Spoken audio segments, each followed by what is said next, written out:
Un día había tantos hombres alrededor de una laguna que parecían moscas en torno a una fruta podrida. Los visitantes entonces los llamaron muiscas. Pero otro día, el dios que reinaba en esta misma laguna se llenó de rabia y esparció piedras por donde pasaba. Hoy, solo sobreviven la laguna y las piedras porque los muiscas y el dios se quedaron en el pasado de este país de misterios.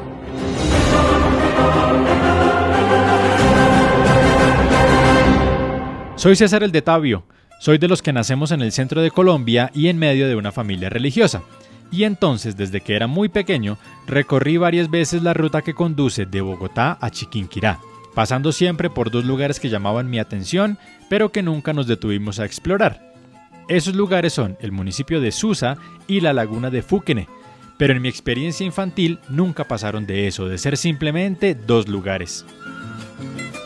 No es que yo los haya querido ignorar, es simplemente la consecuencia de la manera como muchas veces viajamos los colombianos, con un punto de partida y uno de llegada, pero sin detenernos en los puntos intermedios. En Susa, parábamos por una bebida o a comer fresas con crema, mientras que en Fuquene el que nos obligaba a parar era mi papá y su afición por los pescados, pues a orillas de la carretera siempre había alguien vendiendo nicuros, buenos, bonitos y baratos. Con el tiempo, los nicuros, o por lo menos los vendedores, fueron desapareciendo, mientras que las paradas a comer fresas dejaron de ser exclusivas de esta parte del recorrido. Así como mis experiencias personales quedaron convertidas en recuerdos, del mismo modo sucedió con los grandes misterios que guardan estos dos lugares. Misterios que solo vine a comprender en mi adultez, pese a que ya solo hacen parte de las historias que algunos cuentan porque se resisten a quedar en el olvido. ¿Quiénes eran los muiscas y por qué son tan importantes en Susa y en Fuquene? La historia nos ha dicho que los muiscas fueron los indígenas que poblaron el centro de lo que hoy llamamos Colombia.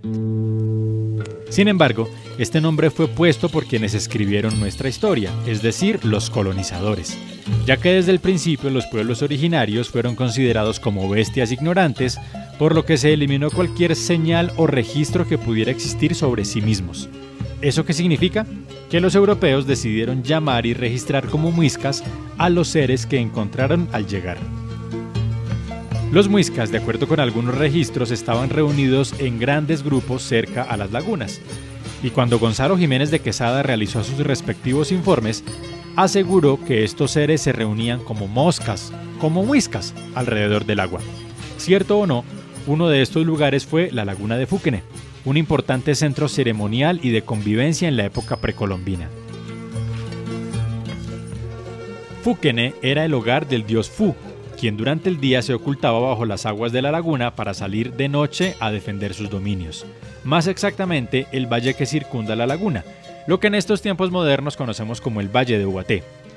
Fu cuidó y protegió su hogar hasta que la memoria de los hombres lo fue olvidando, a él y a su causa, porque la laguna ha estado varias veces a punto de desaparecer, incluso por instrucción de los mismísimos padres de la patria. En 1826, en 1846, en 1864 y hasta en 1926, por decreto presidencial, se ordenó el desecamiento de la laguna, acto que por fortuna no se logró llevar a cabo, porque quizá no es tan sencillo secar toda el agua de 6.600 hectáreas, o porque Fu siguió actuando en silencio. Sin embargo, los descendientes de los muiscas siguieron invadiendo los predios de la laguna hasta arrebatarle casi la mitad de lo que originalmente le pertenecía, por lo que en 1999 se ordenó detener la invasión para tratar de salvar lo que aún sobrevive.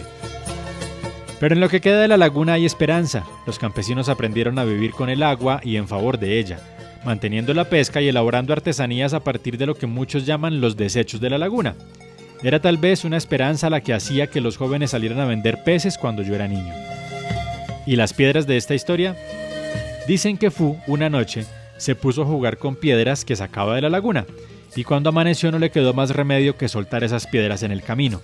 Piedras por aquí, piedras por allá, rocas que empezaron a formar parte de la geografía, pero también de la estrategia, porque una de esas fue usada mucho tiempo después por las moscas, o mejor, por los muiscas.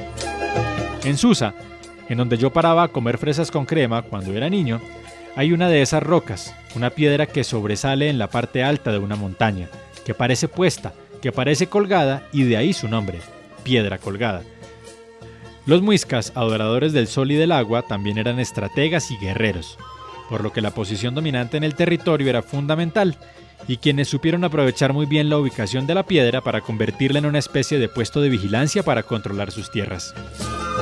Pero aquí también la memoria desapareció y los terrenos cambiaron de dueño. Los muiscas y fu fueron reemplazados por hombres y mujeres que se dedicaron a cultivar y cuidar los animales que llegaron con los conquistadores. Así fue y así continuó siendo hasta hace pocos años, cuando algunas familias recuperaron esta historia y convirtieron a Piedra Colgada en un atractivo turístico de Susa y de la región, porque gracias a la vista que se tiene del valle desde este punto, las posibilidades de volver a hablar de Fu se multiplicaron. ¿Saben? Ahora quiero volver a Fuquene y a Susa como cuando era niño, pero ya no por pescado y fresas. Quiero volver a ver la Piedra Colgada y los dominios de Fu, porque estos ya no son misterios para mí. Son parte de lo que somos y de lo que nos tenemos que sentir orgullosos.